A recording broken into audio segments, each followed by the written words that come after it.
আপাতত দূরে সরে এসেছি, প্রচুর মানুষের থেকে, প্রচুর অশান্তি থেকে। আপাতত কথা বলতে চাইছি না, আপাতত চাইছি না কেউ আমায় বুঝুক, এক্সপ্লেনেশন দিতে চাইছি না, আপাতত কারোর ভুল ধারণা ভাঙতেও চাইছি না, মিথ্যে শুনতে চাইছি না, বাহানা চাইছি না, অবহেলা চাইছি না। যেখান থেকে আঘাত পেয়েছি সেই সব জায়গা ঘুরে তাকাতে চাইছি না। আপাতত নতুন করে বিশ্বাস করতে চাইছি না, ভরসা করতে চাইছি না।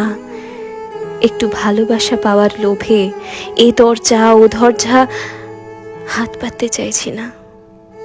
আপাতত দূরত্ব চাইছি, একাকিত্ব চাইছি, অনুভূতি আর মানুষের থেকে।